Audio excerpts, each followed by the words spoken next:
fight fans. I'm that boxing writer, Jeremy Herrages, and welcome to Boxing and Coffee. Glad to have a show for you today. Thank you for watching. Before we get going, make sure to like and subscribe. Help me grow this thing out. Help me keep on going. I think we're at this point 4 away from 100 subscribers. So help me get to that 100. It would be greatly appreciated. And yeah, joining you here remotely, not in the home studio, even though I've got the fake background behind me. But I am rocking the last installment. Let's see if it shows up on the screen here. Last installment of Grizzly Claw coffee from Kicking Horse Coffee. After drinking this for a good amount of time at this point, it's taken me a while to kill this one off. I'm ready to give my final estimation on Kicking Horse Coffee's Grizzly Claw. For aroma, I give it a solid 7. For taste, I'd give it a 6. For feeling, I'd give it a 7. Give it a 6.5. Wasn't my favorite coffee, and that's mostly just because of the taste. It just wasn't really popping for me, and I do like bold coffees, which this one is. It just wasn't my favorite. Now, anything for me that's a 5 or higher is a positive review. So just keep that in mind. I'm a very, very, very tough grader. Would I actively go out and buy it again? Probably not. But I will say for the price, I mean, I didn't pay a whole lot of money for it. I can't remember how much off the top of my head I paid for it, but for the money, it was worth it. Again, they promote it as a 100% Arabica bean coffee. It just wasn't my favorite taste-wise, but again, this is just one of their coffees. This was their Grizzly Claw. So Kicking Horse Coffee, again, not my favorite, but it'll do you. I will have a new coffee on Wednesday. One that I've never had before, kind of found out by a fluke. So I'll be talking about that one on Wednesday. So before we get going, as you probably see the title, early thoughts on Tyson Fury versus Anthony Joshua. I'll get to that in just a bit. Want to give a big shout out to Brandon Figueroa, who defeated Luis Netti by knockout with a body shot of all things, which I found very ironic. If you read my recap on fansided.com/boxing, I found it ironic that here you had Netti, going to the body. And I just knew he was in trouble when I saw that work rate. It's not something that he's used to, and he went out hot. And no offense to him, he just didn't have the cardio. Brandon Figueroa came in fantastic shape, was letting his hands go, was wrestling on the inside, was making it his fight. So yeah, I thought it was going to be a close one. I was given the edge to Netti. Figueroa blasted him out of there, which was a very entertaining fight up until that point. But yeah, tipping my hat off to Brandon Figueroa. He told me he was going to do it, and he did it. So congratulations to Brandon Figueroa, who's going to be fighting Stephen Fulton in September. I'm going to hold my judgment on that one, but if you check me out on Twitter, I think I already gave away who I think has the edge in that one. But that's going to be a fun fight. Two guys with incredible motors that have cardio for days. So I'm really looking forward to Brandon Figueroa versus Stephen Fulton. That's going to be a fantastic fight. And super bantamweight division is popping off. I'm going to have my column out later today for fansided.com. If you haven't checked out my column before, it's called After the Fight. And usually a day or two removed from a Saturday night fight, comes out on Mondays. I give my, kind of overall view of everything that occurred. So that one will play prominently, but I'll be taking a look at all of the divisions in boxing and kind of measuring them out and seeing which one is the strongest. Obviously, super bantamweight is very strong, so I'm going to have a lot to say about that division, but I'll do my little fact-finding mission and see which one I believe is the strongest division from top to bottom in all of boxing. So I'll be talking about that in my column later on today after the fight, fansided.com. Check it out. Also, shout out to Annette Ryan, who was telling me, hey, bet Brandon Figueroa. You were 100% right. You had it called. Kudos to you. I might be coming to you for fight advice more often than that. So congratulations. You know what you're talking about. Great call. I want to give credit where credit is due. So now let's talk. Tyson Fury comes out over the weekend, puts out an announcement saying, hey, August 14th, Saudi Arabia, this fight is on. Says he personally talked to the Crown Prince of Saudi Arabia. I believe Tyson Fury when he says that this thing's a done deal. I believe him, but I'm not going to sit here and report it's a done deal. Once it's signed and you have, the promotional companies coming out and saying that it's signed, I'll believe it. I mean, we've had so many different announcements about this fight because of the magnitude of it. Um, but I'm gonna wait before I get my hopes up on this one, because when you're talking about the multi millions that are being discussed surrounding this fight, that's a lot of money. And I'm going to wait till that money is 100% guaranteed before I go crazy and, ooh, the fight's happening. But I do believe Tyson Fury. I think this fight is going to get made. There's so much hype around it. I'm just waiting to see everybody's signature, the official announcement from the matchmakers and the promotional companies. Then I'll kind of go hip, hip, hooray after that gets done. Still waiting on that, as we all are. But early thoughts, it sounds like it's going to be Saudi Arabia, August 14th, which is the way it's been for a while. For a while, they were debating about whether it's going to be August 7th or August 14th. I was really hoping for the 7th. This is a fight that I really wanted to go to. And if it were on the 7th, I would have been able to go. On the 14th, I can't go. Um, Simply put, as you guys know, my main career is as a teacher, and that's when school really gets started. It's the first week of school, and it's like, hey, I can't take the first week of school off to go to Saudi Arabia. I'd love to, I just can't do it. I can't swing it, because with that kind of journey, you pretty much have to be there for all of fight week. If it was the 7th, I could have done it. 14th, I can't do it, and that breaks my heart. So if you guys are still playing with the dates a little bit out there, matchmakers, Tyson Fury, Anthony Joshua, if you could move it back a week to the 7th, that would be great for me. um, but that doesn't sound like it's going to happen. But I'm curious to see now if, again, believing Tyson Fury on this one, to see how his training kind of ramps up. We've seen him in the gym, but working the heavy bag, things of that nature. He doesn't look like he's in tremendous shape right now, but that tends to be the case with Tyson Fury, that he never comes in looking great. As most people would say, he's not the body beautiful. He's not one of these guys that has a ripped physique. That doesn't mean a whole lot. But kind of judging from his last videos that he's been in, yeah, he's got to cut some weight. I mean, he doesn't have to be low in weight. I mean, we saw him against Wilder. I think he was at 273, and he was fantastic. Judging by what I'm seeing on video, he's definitely over that right now. I'm guessing he's got a good, 20 to 30 pounds he's probably got to lose to get to where he wants to get to. But he definitely doesn't look, like terrible. He just looks a bit soft in the midsection. So I'm thinking that, he's got time to do that. I mean, we're what right now? It's May 17th, right? So he's got all of June, all of July. Do the math there.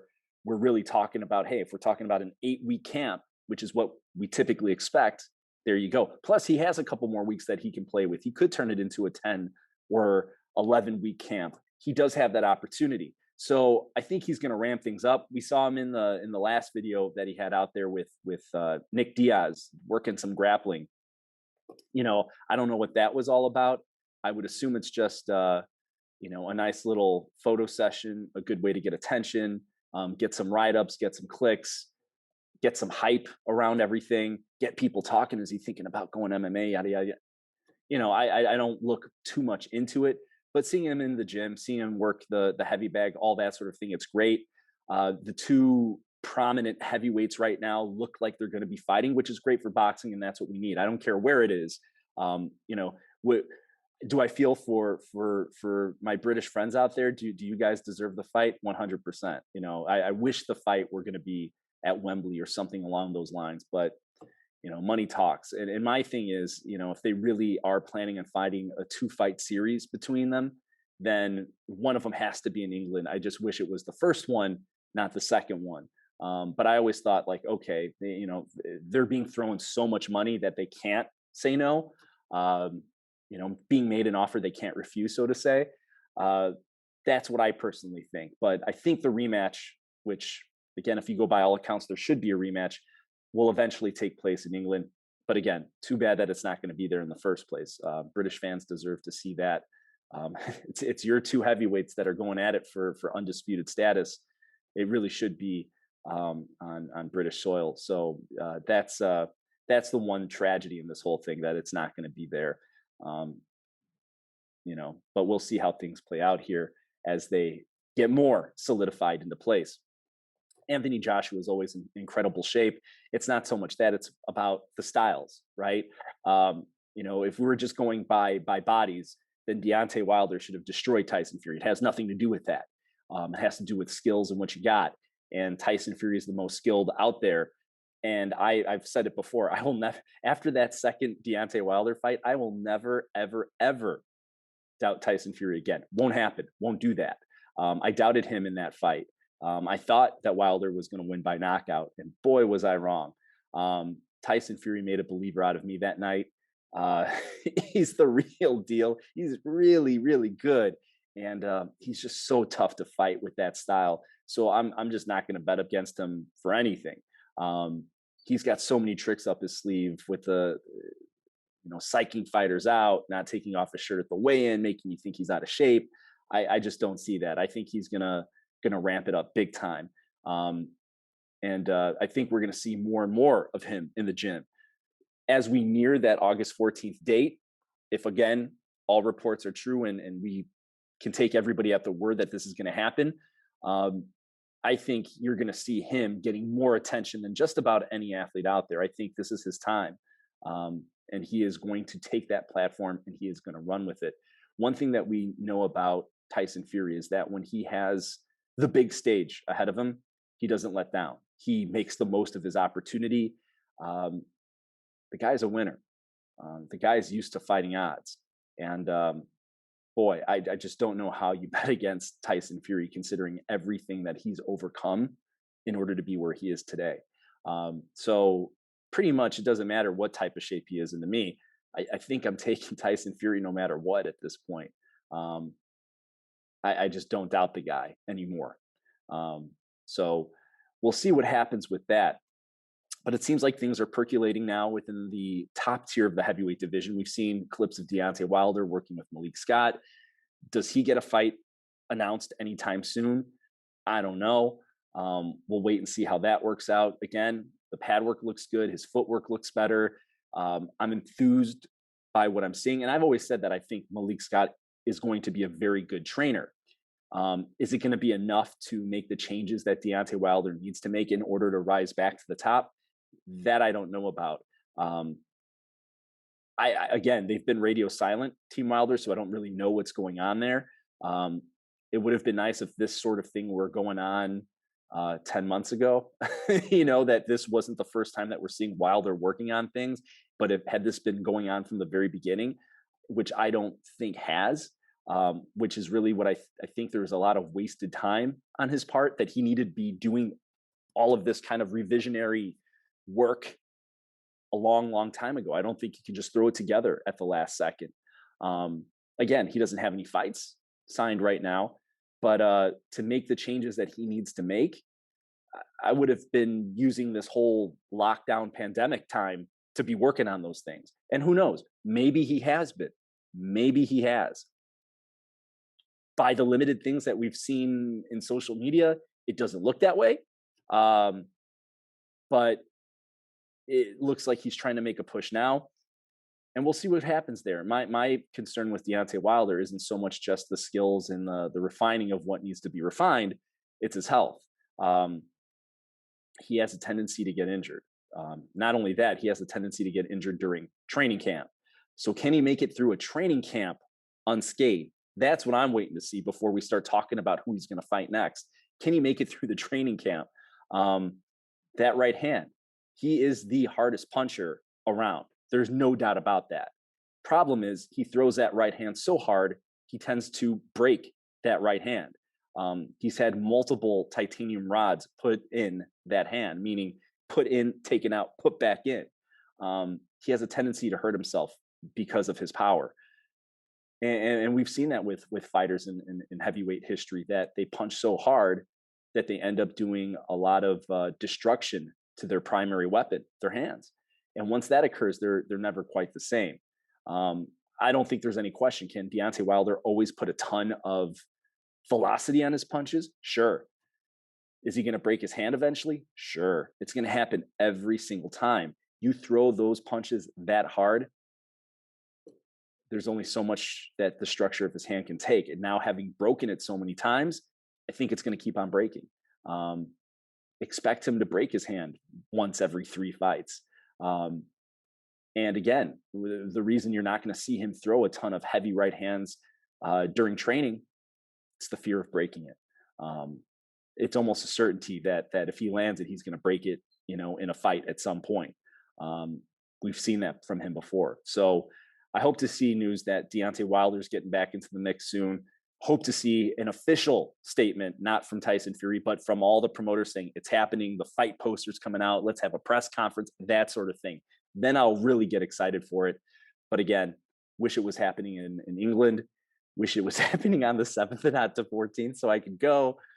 But you can't always get what you want. But again, from the early going, I'm not betting against Tyson Fury. That's for sure. I've done that before, and I don't think I'll be doing that again. So let's wait and see. Uh, again, we've had so many announcements on this thing. Let's hope that we finally get an official announcement, promoters, a fight poster, something. Uh, so let's keep our eyes on social media, on Twitter. And if you guys see something, comment on here. Let me know because I'm not glued to social media, but help me out and let's see what happens. Hey, we've got Josh Taylor versus Jose Ramirez coming up this weekend. I've already got one of the fighters on the card that I've got an interview with. We'll see if there's some more press stuff. Hopefully, I'll get to talk to a few more people about that one and some more people involved in that fight. But that's the big fight for the weekend. Stay tuned. Check me out, fansided.com/boxing. Read my work. And finally, like and subscribe. Get me past that 100. Help me out. That's all I got to say. Have a good one. I'll see you next time. Thanks.